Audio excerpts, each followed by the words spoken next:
As soon as you decide you're driving a car where you want to finish up, you can work out the route pretty quickly, can you not?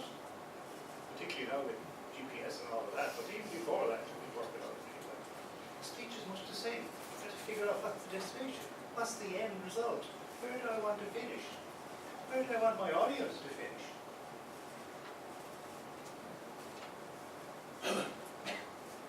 All right. The specific purpose is a one-sentence statement about what you hope to accomplish in your speech. There are three criteria. It's worded from the audience's viewpoint. What do you want the audience to do after your speech?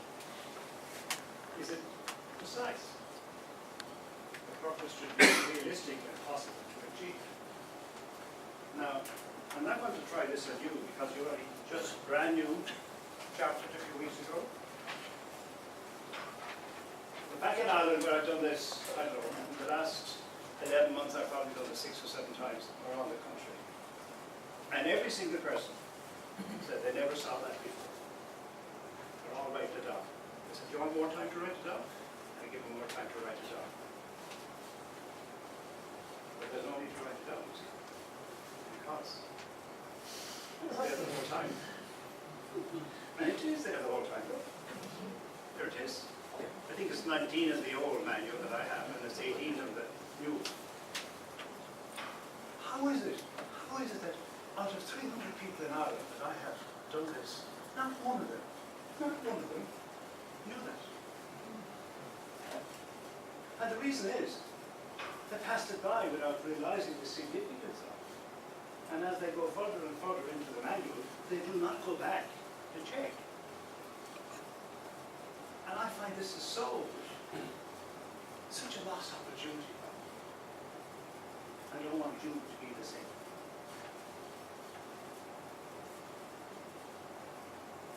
All right.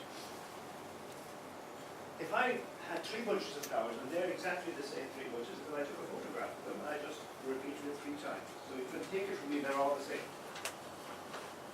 So let's say there's 30 or 40 flowers in those, and I gave them to a child, I gave them to somebody who might have arranged flowers every now and again, and I gave them to a professional florist, a lady or a man who does it as a business.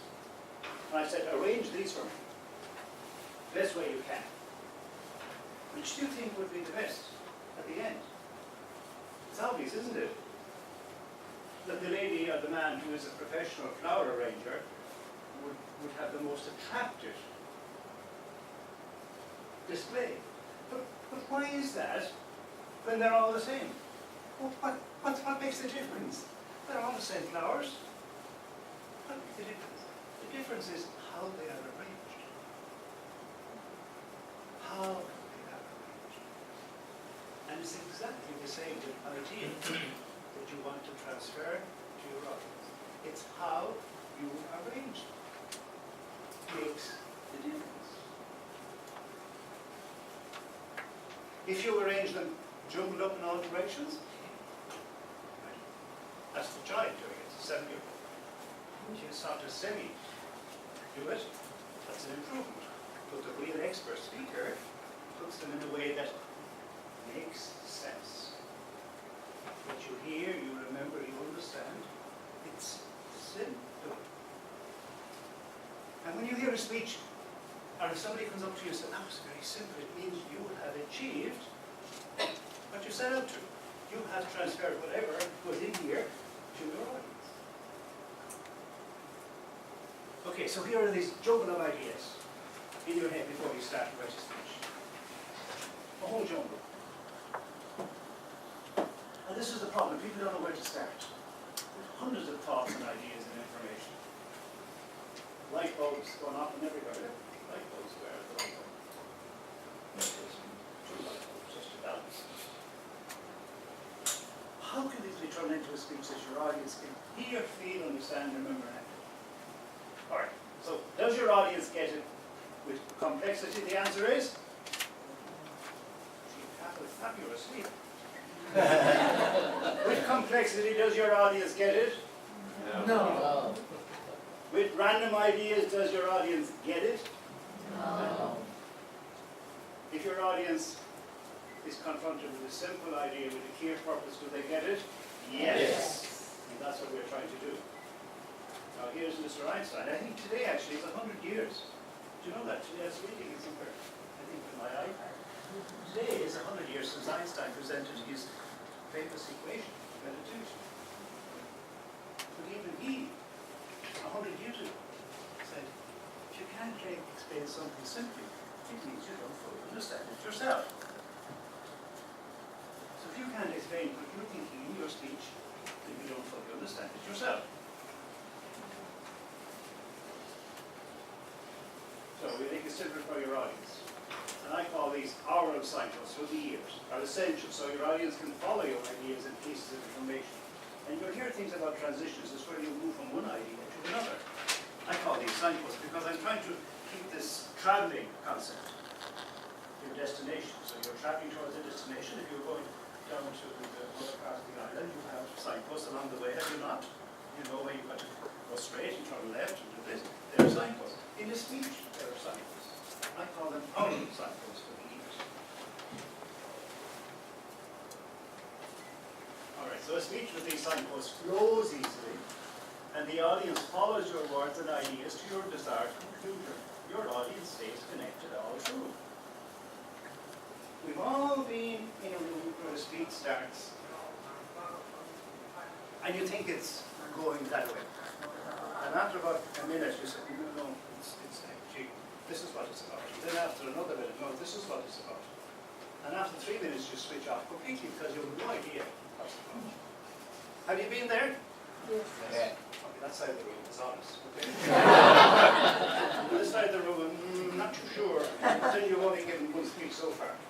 The icebreaker, probably, so you wouldn't have experienced this. And I hope that you won't, because after today, it wouldn't make sense in every speech that you give. Your audience dislikes what are called cognitive gymnastics. I can't put that into Chinese now, but what would you call it? It means that your audience is trying to think what you mean. If your audience is sitting in the audience, obviously, well, that's where this is, and they're trying to work out your message and what you're saying, you've lost them completely. They must follow where you're going, and then they get it. Okay. What time is it? Let's have a look at this clock. Oh, we've plenty of time, haven't we? I haven't been 29 minutes last night. All right. Now, here are the 6 pillars of every speech. The first thing you'll notice is, well, there are 10 projects in the manual. Why is it only there are 6 that are up there?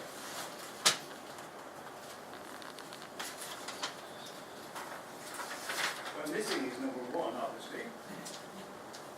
Number 1 is missing because it's an icebreaker about yourself. And number 7 is missing because that's about researching your subject. And number 9 and 10 are missing. Why are they missing?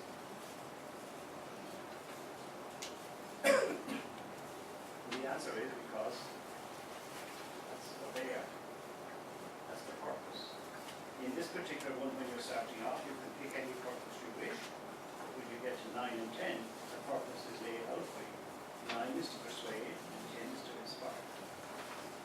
7 is missing because you're asked to research your speech. So you research it, and then you put it into form. So now when you look at it like this, you see your organization and purpose, number 2 and 3, and they're in yellow because they're the building blocks of every speech. Your words that you use, make them better. Your body language adds something to your words. Your vocal variety adds something. And if you have a visual aid, it adds something. But this 4, 5, 6, and 8 only add to these 2. So if you were building a big skyscraper in Taipei, you'd have to make sure that your base is properly open to not. And then you could add on as many floors as you want.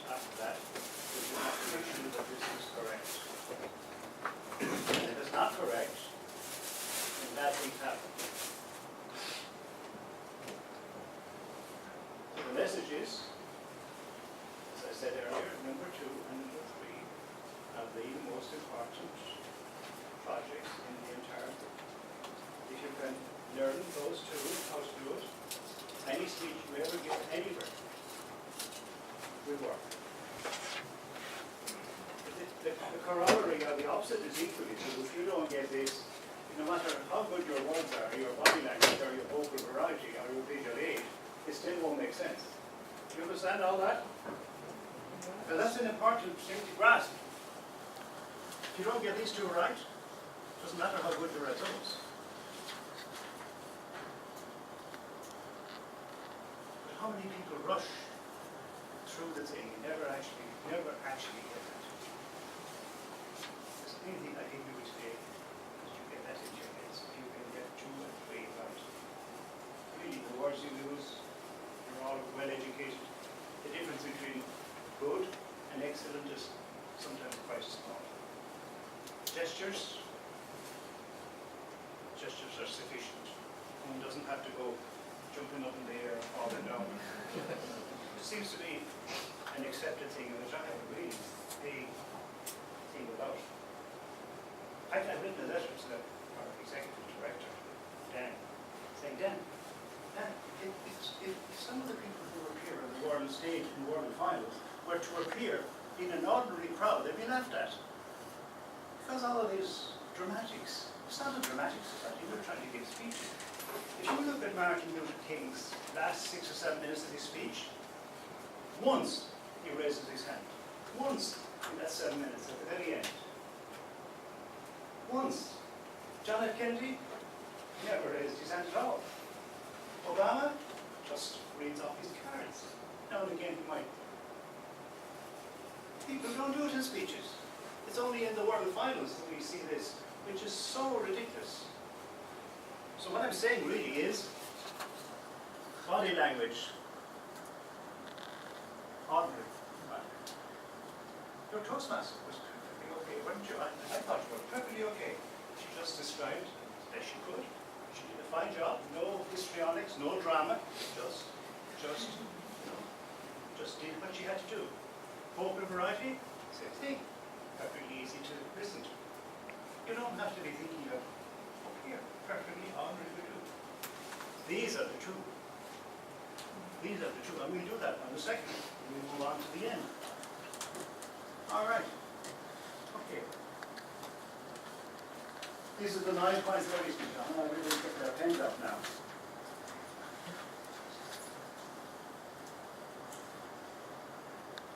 Now here's the thing though. And the next piece of what you draw is, that's not the order that you write the speech. That's the order that you deliver it. So here's the order. Now this is the key slide of the whole lot. We're learning the process of putting a speech together. And we start off with number 1. We decide what it is. What are we going to talk about?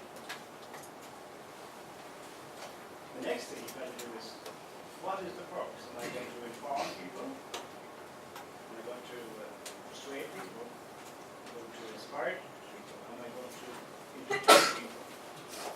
What is your message? What is it you want the audience to take away? And the minute you decide that, you go to number 3, which is, what are the 3, 4, and 5? What are the 3 things can I say that will help me achieve this down here?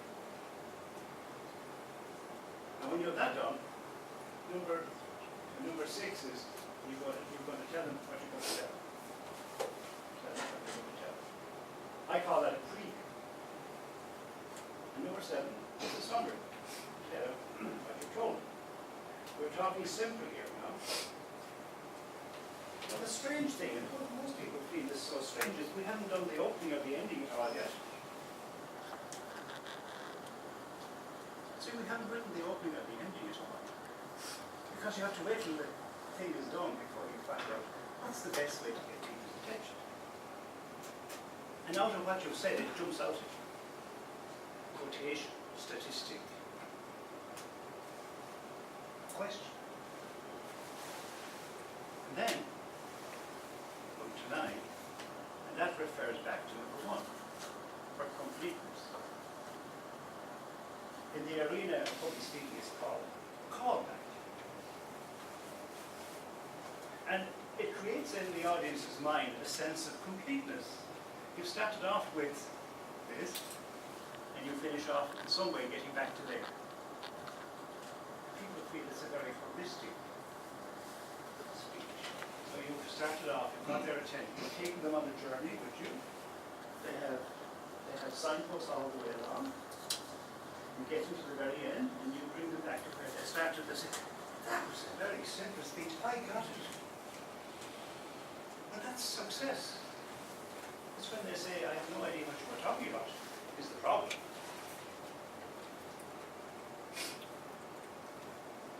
You're all sitting there now, wondering, can this guy be for real? Is it as easy as that?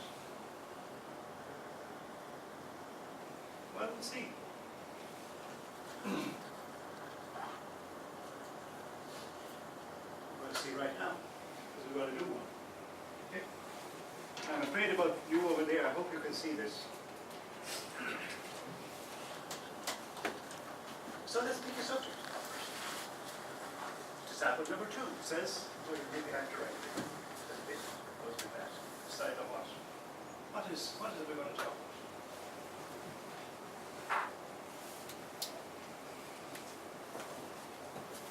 Simple. Happy? Happy? Happy. Oh, hobby. Hobby. I think that's a simple one, right? Everyone had You're thinking of Machu Picchu, don't you? You found Machu Picchu last year. You know where Machu Picchu is? Peru. Peru. Machu Picchu. Right, hobby. All right, hobby. So we've decided what it is about. Well, Caroline, now the next thing you've got to decide is, we go on to purpose of the why, number 8. Is it to inform, to persuade, to inspire, to entertain? It could be any of those, but let's pick an easy one. Inform. So we're going to inform people about hobbies. Maybe persuade would be good too, to take up a hobby. That's fine. All right? Snorkeling. Swimming. Well, no. It doesn't matter about what, it doesn't have to be a specific hobby, it's to take up a hobby. All right, so what are the 3 things then we would say about, that would convince people that having a hobby is a good thing? Yeah, but what are they? Tell me. I'm not writing the speech, you are writing the speech. Release pressure. Right, release pressure. Okay, give me 2 more, and we see what order we put them in. Company. Company, yes? Yeah. So Yeah, company. you're not feel too lonely. Yeah. Release pressure. Just put on pressure. Pressure. Give me 1 more. Enjoy life. If you're happy, you can make a profit. Later on, when you do some hobby real good, you get professional. Okay. You know, that word, lazy. Yeah. But you see, that's actually very good because now we've deviated away. Making money is completely different than doing it.